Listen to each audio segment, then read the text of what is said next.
Hi everyone, my name is Elena Voss. I'm the agricultural educator for Juneau and Sauk counties. I'm also play an advisory role to the Farmer Angel Network. We appreciate you joining us today for the start of our 2021-2022 Farm and Community Online monthly education events, where we'll be promoting positive mental health and well-being. We'd just like to remind participants that we are recording, and if you would like to share your experiences to help others learn and reach out for help, that is okay, but you're not required to. Please only share what you are comfortable with in a public setting, as this is being recorded. They will be posted to the public social media sites for the purpose of connecting with others looking for information regarding the agricultural community, positive mental health, and well-being resources.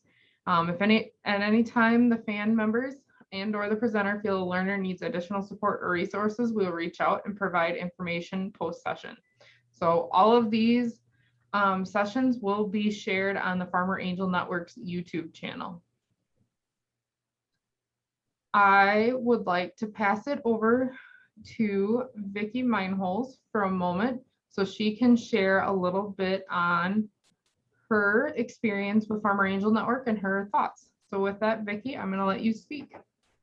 Hi, I'm Vicki Meinholtz with Ag Consulting Team. I belong to a group that do dairy nutrition consulting on the farm, and Farmer Angel Network has helped me develop some skills to talk to dairymen and others that are having mental health issues, showing signs of depression. So it has helped me develop some skills as I interact with the farming community. So thank you. Thank you, Vicki. All right, pull this back up. So thank you for joining us for this month's topic. Today's presenters are Amanda COOROUGH, Human Development and Relationships Education at the Sauk County Extension, and John SHUTSKE is a professor and extension specialist and director at the UW Center for Agricultural Safety and Health. If you would like a hard copy of the session materials or any additional things, please feel free to reach out to myself or through my Sauk County Extension at 608-355-3250. So just a little bit on our presenters. Amanda, prior to joining Extension, she worked as a social worker, both in mental health and child and youth family services for 21 years. She's experienced in healthcare, judicial, nonprofit, private, and county government settings, and she has worked with many families around mental health, complications of AODA, and the effects of poverty, abuse, neglect, and trauma, as well as recovery, health, and well-being. She has worked as a family social worker in both urban and rural communities in Ohio, Wisconsin, and abroad in the UK. Amanda began her career in Extension as a nutrition educator for a short time, but then transitioned to work in the Institute of Human Development and Relationships not long after.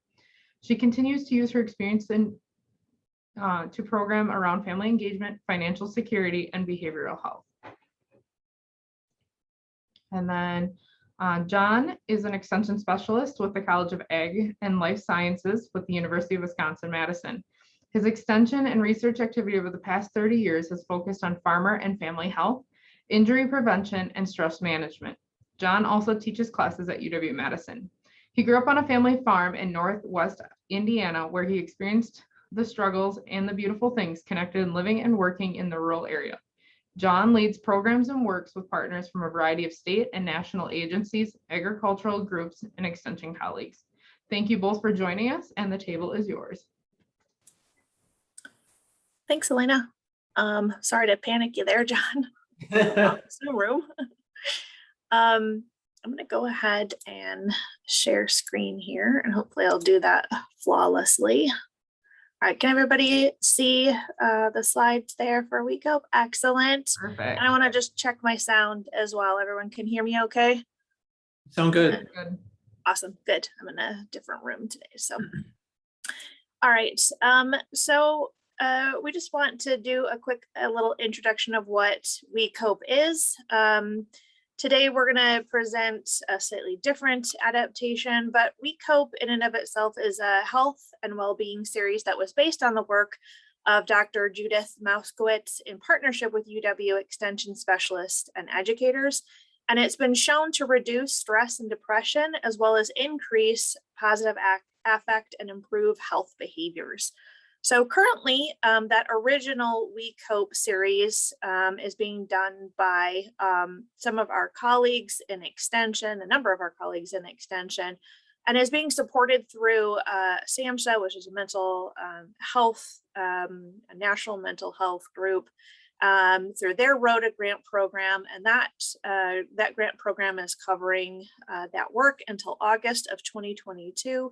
And that allows for a really wide outreach of this program to a variety of audiences throughout the state of Wisconsin in an effort to support and promote individual positive mental health through the development of easy to learn coping tools.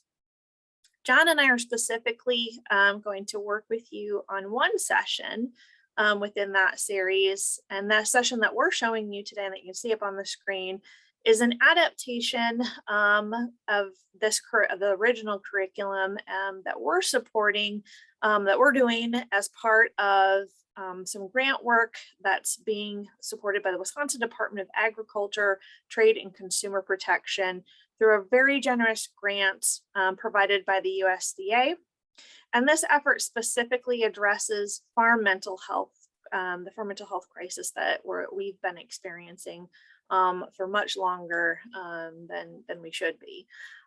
So the work that we're undertaking during this year-long grant project will help us to adapt, direct, and outreach this work specifically to rural audiences and communities to help build resilience where it's needed most to promote better rural mental health outcomes.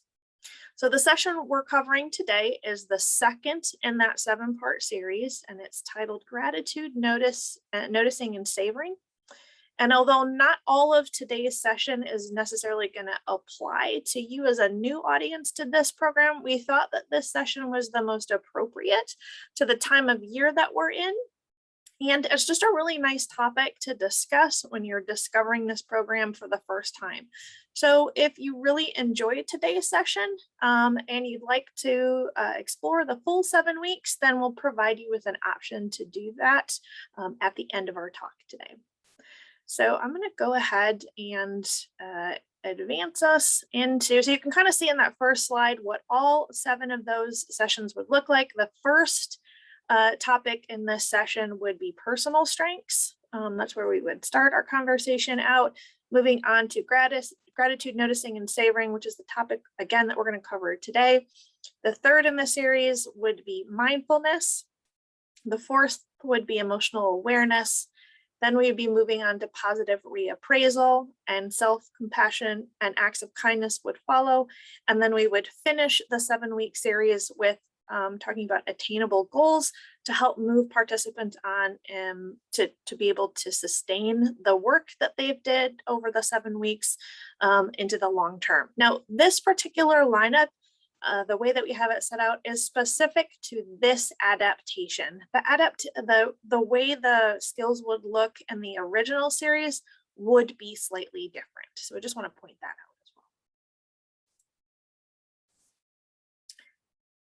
All right, so what we normally do in terms of the setup of the class is, because this would be a second series, we would start by talking about home practice review. So in the first session, we talked about your personal strengths. Over the week between the last session and now this session, we would ask how that being intentional in your practice would go. And then we would also talk and let you know that we're going to practice 3 new skills today, which would be gratitude, savoring, and noticing positive events. So for that last skill of practicing those personal strengths, we would talk a little bit about, how did that feel to think about what your personal strengths are, and how did that help you over the course of the last week?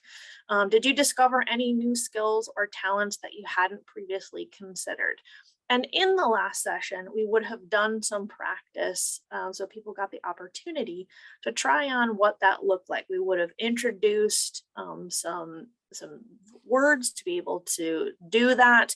So we would have talked about talent, skills. We would have done some small group work to be able to set people up over the course of the week to be mindful and intentional over the course of that week to make that feel good. And then what we would do kind of moving into that is we would talk about how did practicing feel, because it's the first time that you would have done that for many people. What made it work well? And we would share some things that other participants have shared about how they made practice work well for them. So things like doing in a quiet, uninterrupted place is sometimes helpful. Breaking it down into smaller pieces and setting aside a special time of the day are some other things that help us be more intentional and mindful to be able to continue to do that, because moving forward, we're going to continue that practice. Every time we introduce a new skill or skills, we want you to think about how can you make that practice intentional?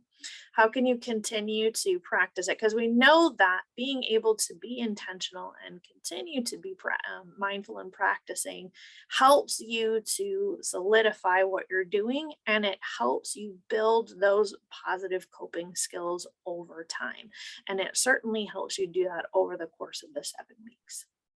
And then we would also focusing on how noticing the skills interact and support each other. And that is especially important in this particular session.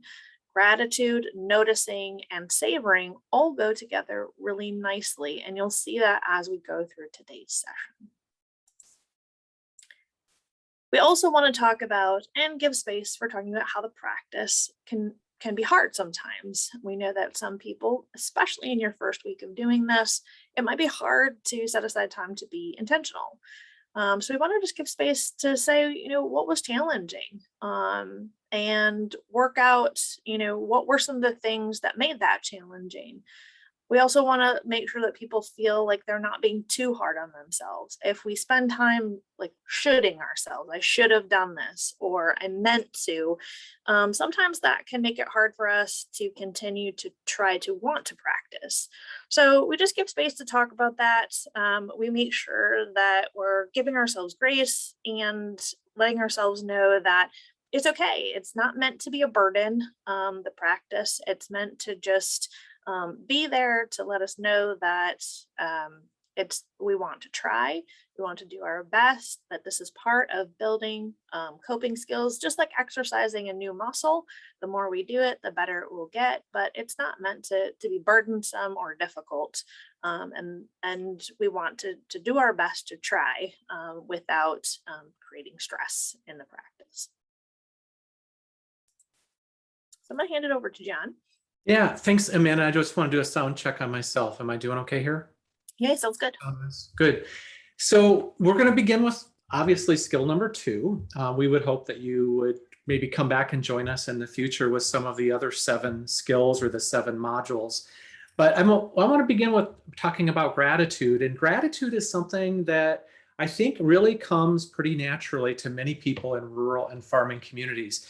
If you think about just like next week coming up, right? We have Thanksgiving coming up. We have the holiday season. It's often a time that we give thanks and we recognize all of those wonderful things that are happening around us.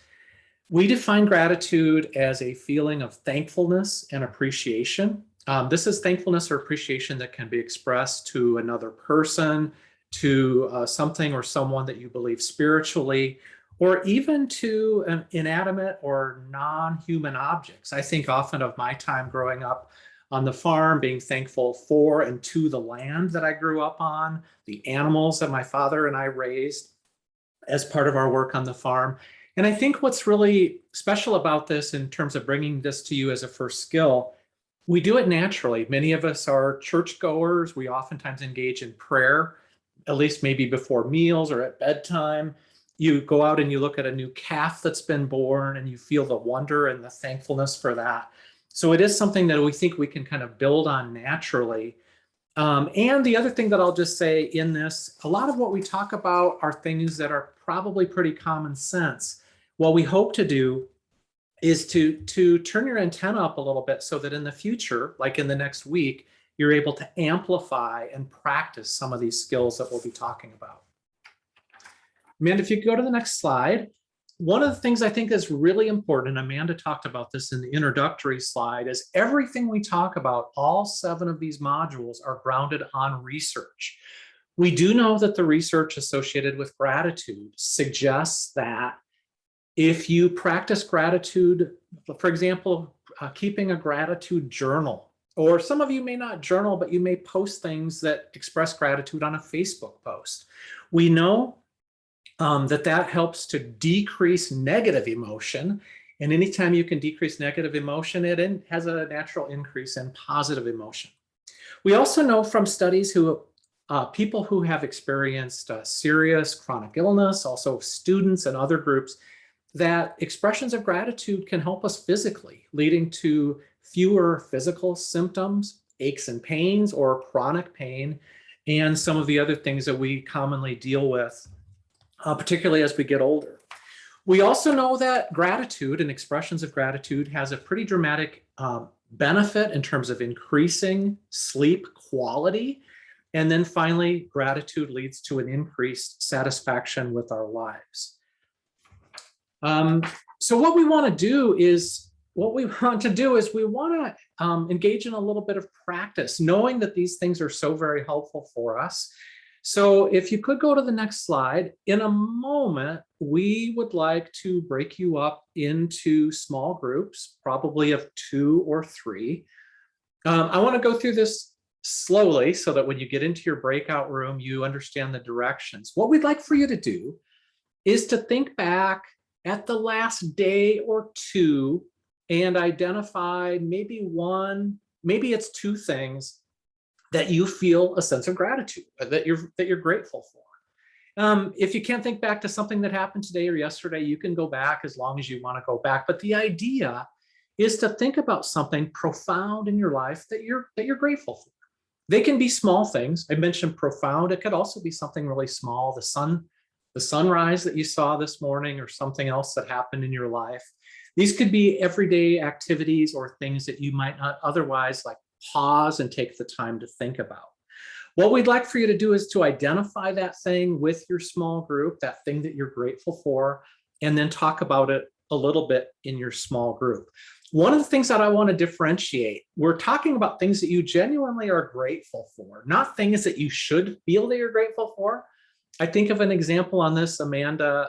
I know that when my children were adolescents, it's like, oh, I should really feel grateful for my children. But there were times that I didn't necessarily feel that way for short periods of time. So think about things that you genuinely are grateful for, no matter how big or small they are.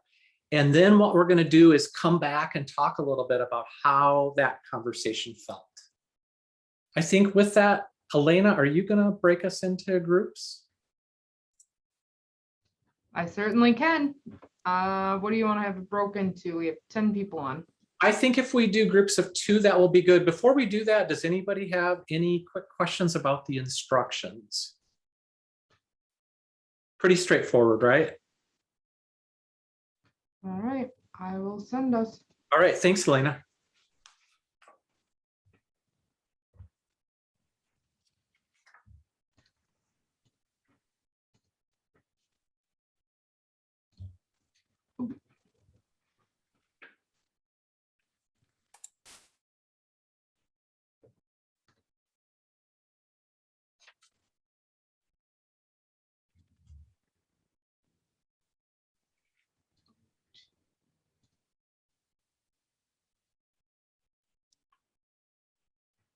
For those of you still hanging with us, we'll get you there.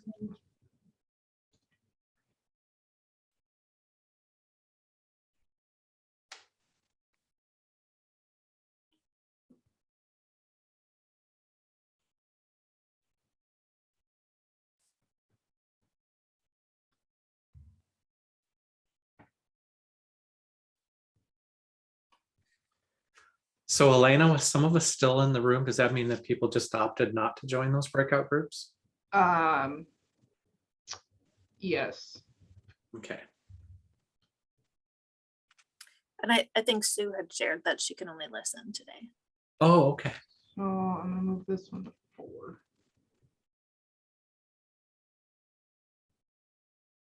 I had to do some rearranging because I broke it from 10.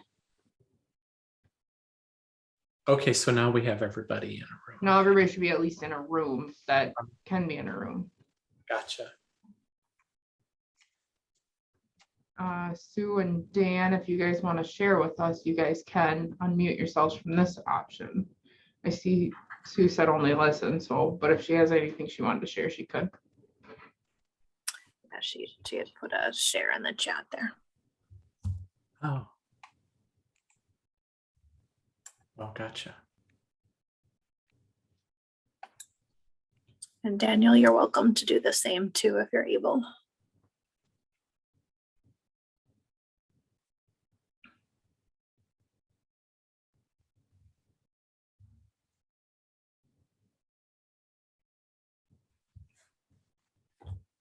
Still to this day after COVID, getting my pup Annie is still the joy. Because when you come home at night and you got that little nub, because she's dark tail, wagging, it brings a lot of joy. Unconditional love of a pet, right? Still a puppy? Well, I mean, she'll be 2 next February, so take it as you will. Yeah. I think dogs are puppies still till they're about 4 when they finally start settling down. She's pretty chill, but my sister's retriever that she got, she's like 3, is like psycho still. She's just crazy with energy.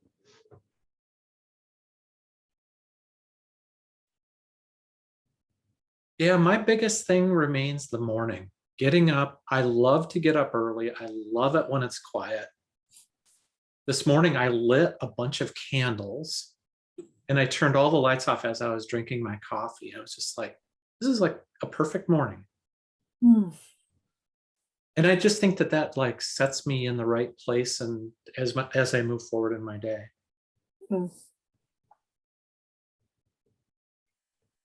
Yeah, anytime I can have a sit and have a warm drink, tea, coffee.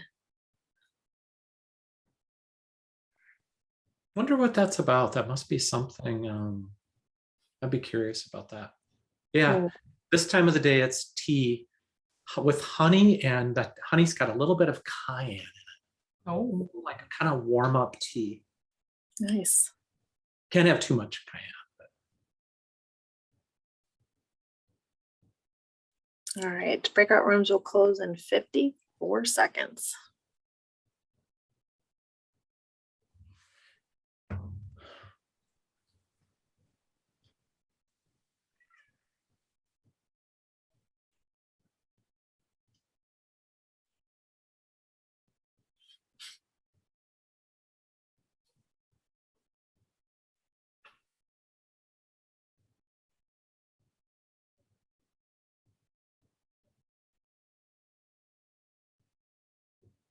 I have never run a breakout session before. Oh, I mean, really? I've been on hundreds of them, but I've never run one. It actually looks a little bit intimidating.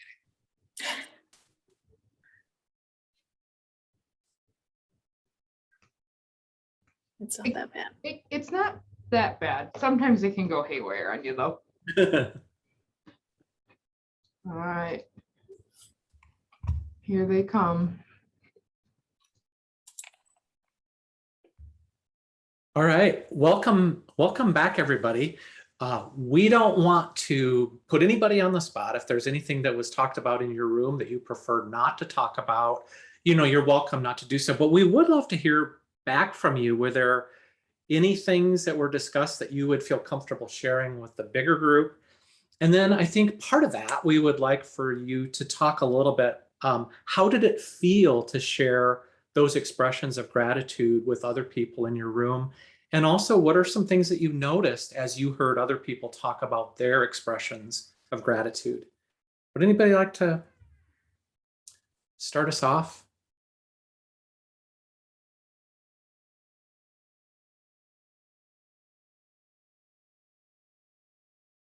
Anybody want to be brave? I will if nobody else is. Go ahead. I think realizing somebody shared a healthcare situation, how important healthcare is in our country. And I think realizing that sometimes we take that for granted if we haven't had to utilize it, but just cancer diagnosis, and that a lot of us know people who are in that and realize that they have come out of it, and all the how important health is for us. Thank you for sharing that. How did it feel to either talk about that yourself or to hear other people talk about that part of gratitude? It just feels really good to share, I think. It's nice to be able to know that somebody else is out there and has issues like you have had or having or have had, kind of thing. So just to share is good. Mm-hmm. So part of this was for you connecting to other people and being able to express that to another person. Sounds like that was helpful. Yes. Vicki, I know you unmuted. Did you want to? Oh, ours was a similar, that we were thankful for our healthcare system and thankful for good health. Good. Yeah. It's a good time to be talking about health right now, right? With all of the a bit of turmoil still and a bit of confusion with all the things that are going on. Mm-hmm. Anybody else want to jump in and talk about how this felt and maybe share a specific or two?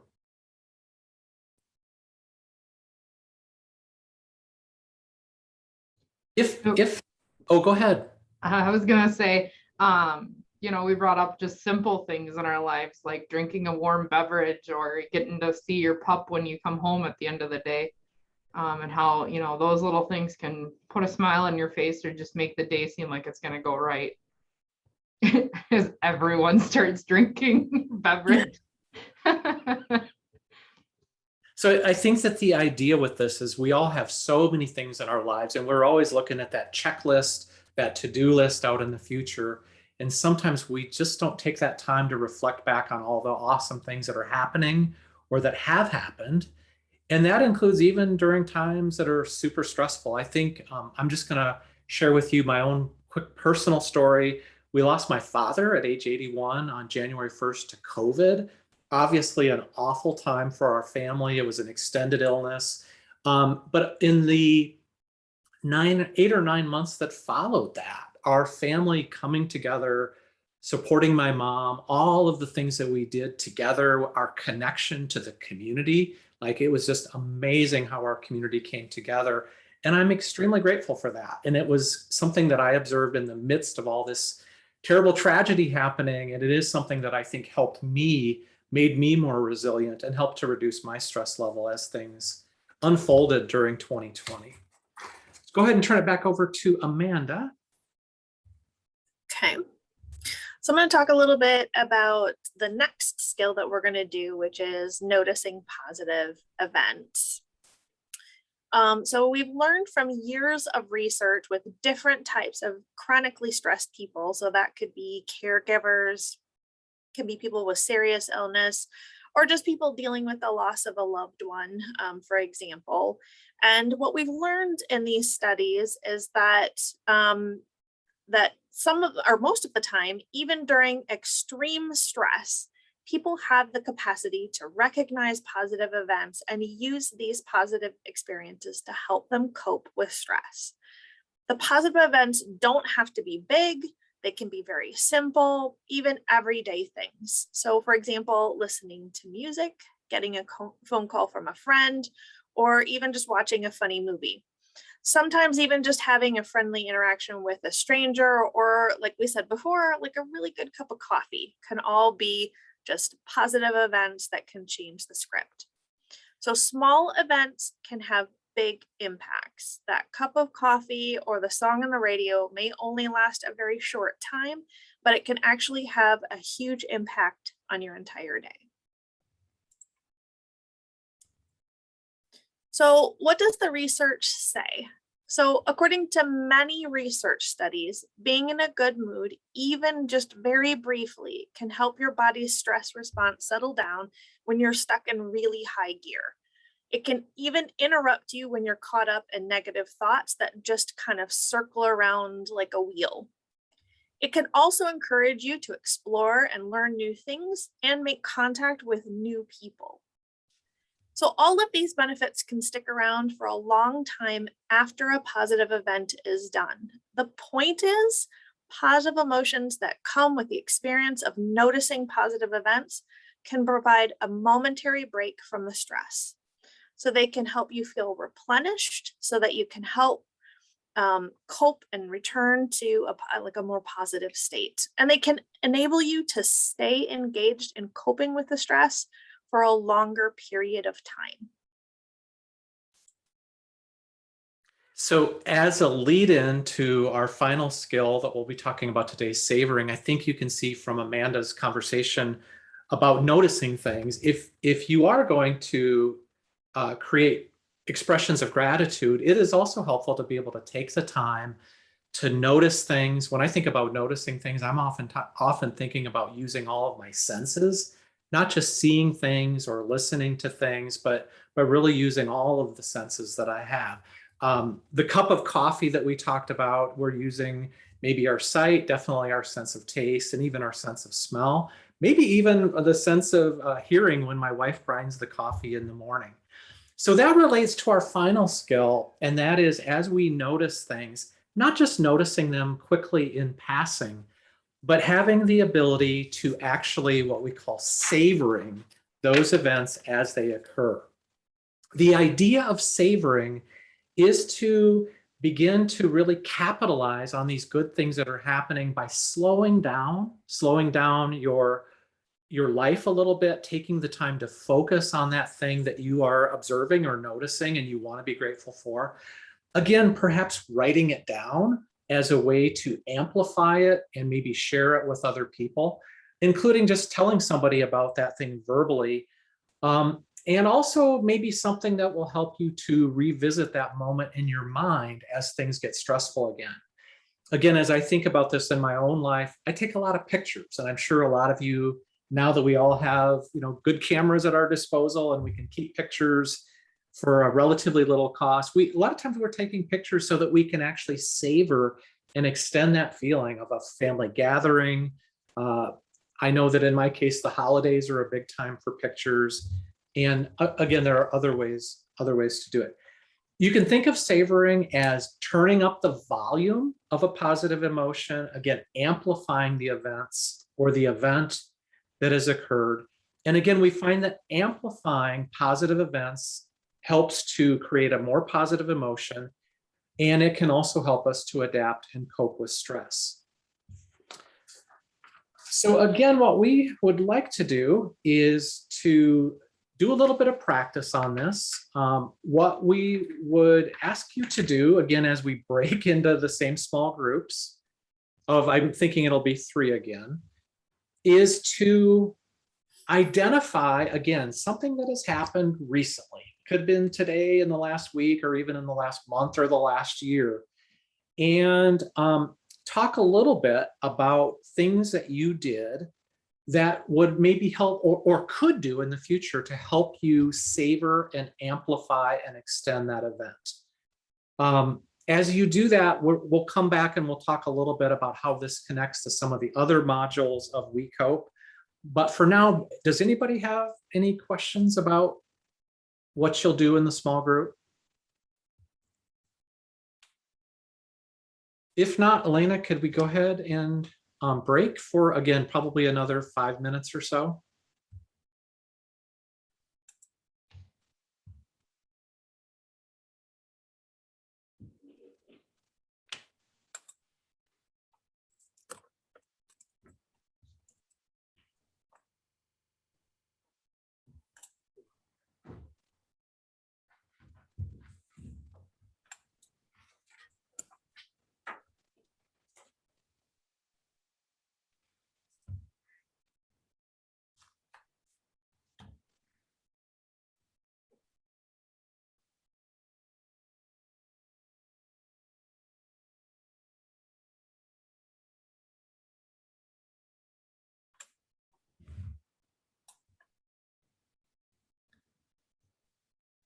Amanda, did you have any poll questions? Because I didn't really touch base with you on that prior.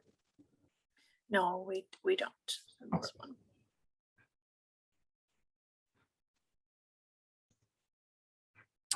I see Sue's comment about she's interested in the full program, so I'll just need to make a note to send her the class details. Well, that's cool. So I use the same template I had last year, and so demographics is still in the pool if we want that though. Oh, Very okay. good option. Oh, So if you guys want to have that, just tell me, just announce one and I'll pull it up. Okay.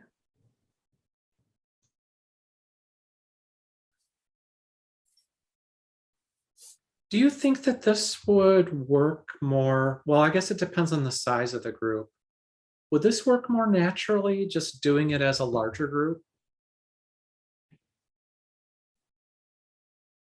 These two activities? I would think it's good to like break it out a little bit.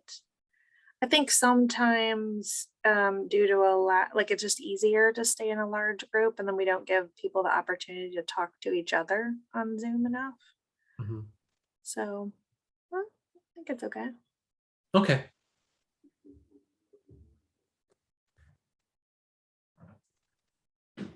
I have a person outside of my office window caulking the window.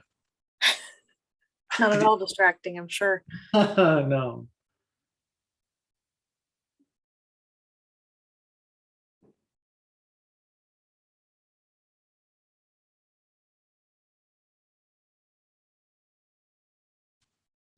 It's so quiet here right now. I think I could spend a week working from home. It'd be so productive.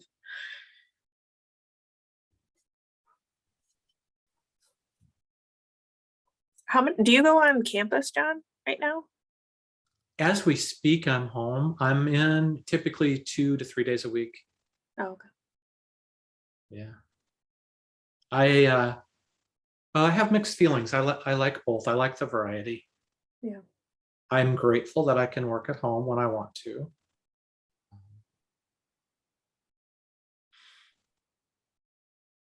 But I also do miss some of the interaction with my colleagues, and Sure. my boss is in every day, so I like being able to pop in and pester him. You mentioned you have students right now too, so I suppose it's nice to be able to be available to students. Yeah, although a lot of that has been by Zoom, just based on their comfort level. I actually have one coming up at 3 o'clock with a graduate student, actually.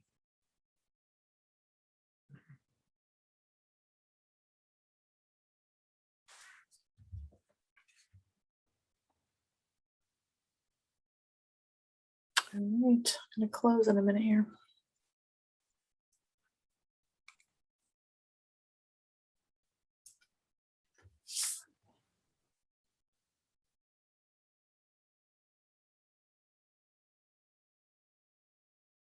Are we all back?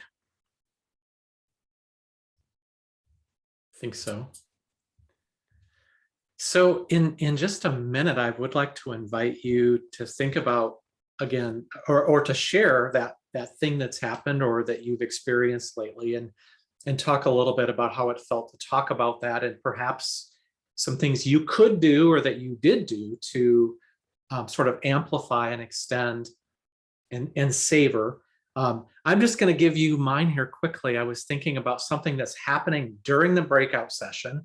I had asked a person who I know well to come over and take a look at my roof because winter's coming, and to do a little bit of caulking and at least check in like the shingles and things like that.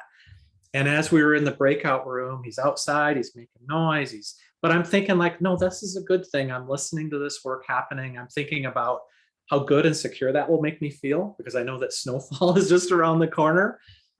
And it'll feel really good to have that work done, and to know that we'll be able to make it through the winter season without too much heartache, and hopefully without a big heating bill. So would anybody else be willing to share the things you talked about and how perhaps you can savor events in your own way?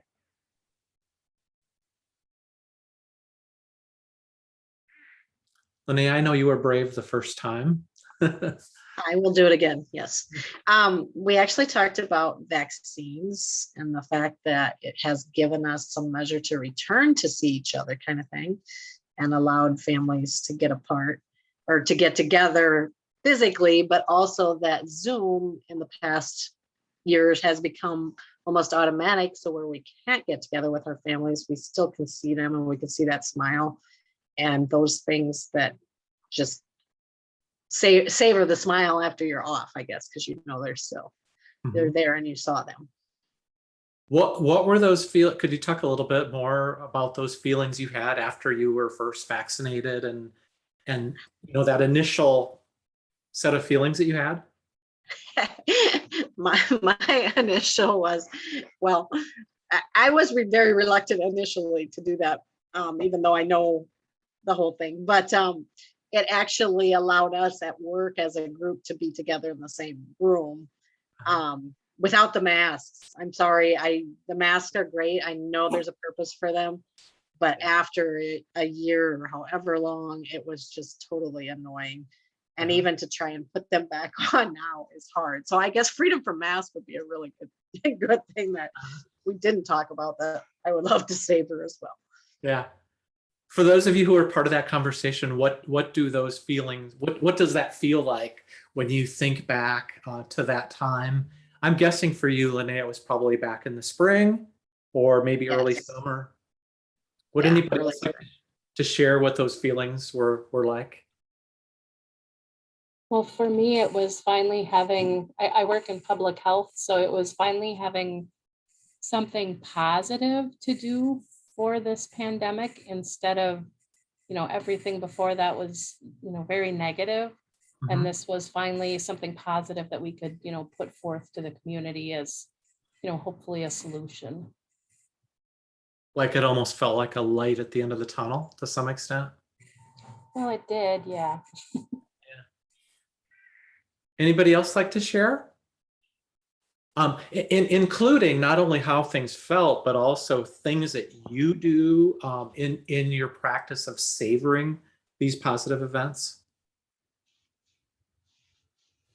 Yeah, so I just shared that I met last night, and this is like one of the few times I've seen my aunt and uncle who are late 80s and early 90s, and the moments are precious, and they were so few in the last couple years. And so that is forever will I savor those moments.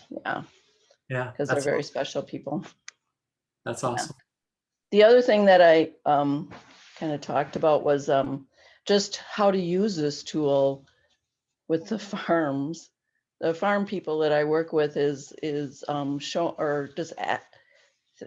talking and having a discussion about things to be thankful for that are happening, that are good at the farm level. Like we mostly had really good crops this year, so I try and talk about that and just being thankful. You know, if they make a change and it has good positive outcomes, and reiterating that. Yeah. So this is a good reminder. This is connected to, I think all of you, or many of you probably saw, because the Farmer Angel Network was heavily cited in the article. There was a Washington Post article back in the early part of 2020. And it was one of the things that was featured in that article. I had done a workshop over in Richland Center, and I had the farmers there make a list of all the things that they're stressed about and worried about. And then on the other side, it was on a paper plate, all the things that they were grateful for. And the idea of that is like, yeah, that list of things that cause stress on the farm or living in a rural community, that list is pretty big, and it's pretty common across rural America. It's pretty common in our farming community. But if you looked at those lists of positives, it was just so cool to see people talking about the time spent with grandchildren. I remember the man whose plate was featured in the Washington Post picture. He talked about his motorcycle. He's a Harley owner. Some of you may know him. Amanda, I think he lives in Hillsborough, if I'm not mistaken. But anyway, so the idea on all of this, it does seem very common sense to combine gratitude, noticing, and savoring. But the idea of this is to take the time and to find the ways to pause from moment to moment. It doesn't have to be for 20 minutes a day. It doesn't even have to be for 5 minutes a day, but being very purposeful about, again, noticing things, savoring them, and then finding ways to express gratitude. Would anybody else, before I turn things back over to Amanda, would anybody else like to share the things you talked about in the breakout rooms?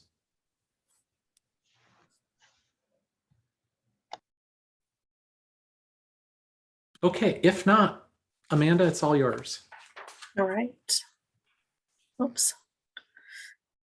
All right, so we would end the session here and helping people to think about it, and we would ask you to think about how can you take this skill forward from this point on.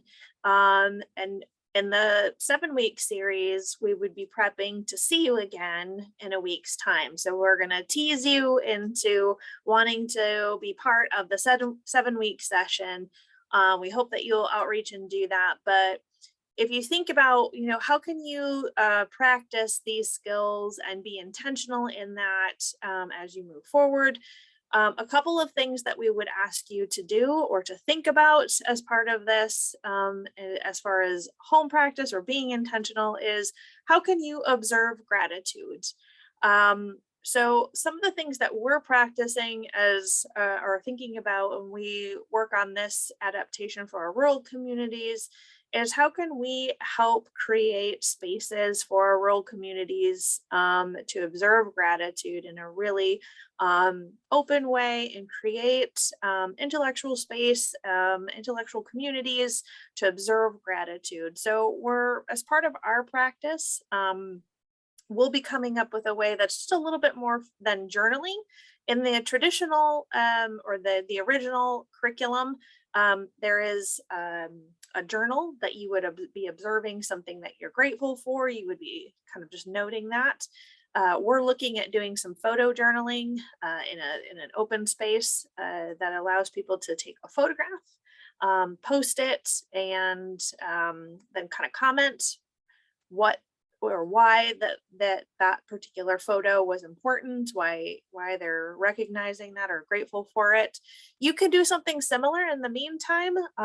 Do that on social media. Do it, share it with other people. If you're not on social media, take a picture, send it to someone important. Tell them, like, hey, I took a picture of this today because what a beautiful sunset. Or, look at these silly kids running around, these silly grandkids or whoever, whatever, captures you in the moment. That's part of being able to savor. One of the nice things about social media, a lot of our social media right now, is that it has the opportunity to come back around a year later. Have you ever noticed that about Facebook, that what you posted a year ago, there's an anniversary reminder? So then you can capitalize on that savoring opportunity. So that's kind of cool. Be able to utilize that for yourself, and then you can continually enjoy things without having to keep recreating new events. With noticing and savoring positive events, that we will be doing some journaling. So sometimes that's, again, texting someone, messaging someone, calling someone you care about, finding ways to just sit down and take a moment to just note something that's important to you. We get out of practice with that sometimes. Well, we can just take a moment and relive something that's already happened and how good it was, reconnect with those feelings. And also remember our previous session that we started with was personal strengths. So remembering those talent, skills, and abilities that relate to us and what we brought to that is also really important, because it helps build our resilience and how much we contribute to the good things in our lives. So that's where we're going to end our session here today. If you are interested in the WeCOPE series, myself and the health and well-being educator from Adams County, Sheila Meinholtz, will be doing a 7-week session from the original curriculum starting next Monday. We will, that series will be going through the holidays. That is intentional. So it'll look a little bit different than the session you saw today.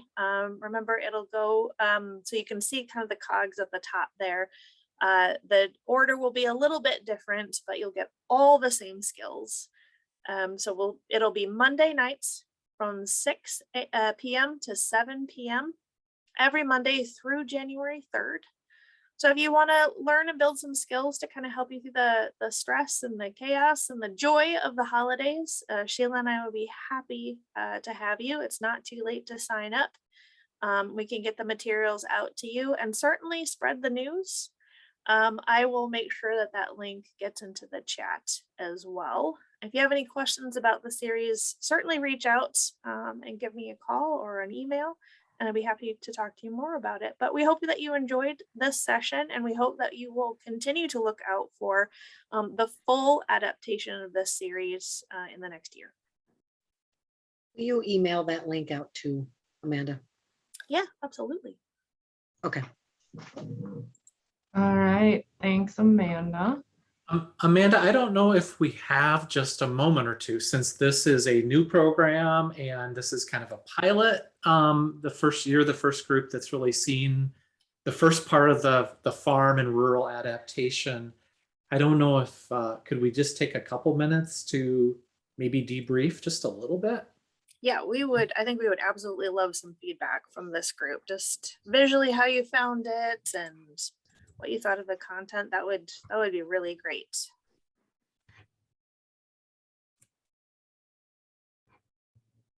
I think I got the most from the sharing rooms. It really, it felt good to do that. That's good to know. What was it about that you felt good about? Well, I'm not overly comfortable sharing in a bigger session. Granted, I know there's only 9 people here, but I don't know. It felt a little more intimate and a little less threatening, with just 1 or 2 other people in the room with you. Sure. So it was a little more comfortable and easy to, be open and share things. Mm-hmm. Thank you, Jody. Yep. Anyone else have a comment or suggestions? The one thing we're trying to do on this, I think, as I've gotten older, I've learned that it's these little bitty things that you can learn in life, and then taking those and practicing them. It's also kind of like when you learn a new word or you read a new word and you look it up, it's like you see that word like every other day in the weeks that follow. And so hopefully people who participate in this, while it's rather simple, will see those opportunities in the coming weeks to actually practice and notice and savor.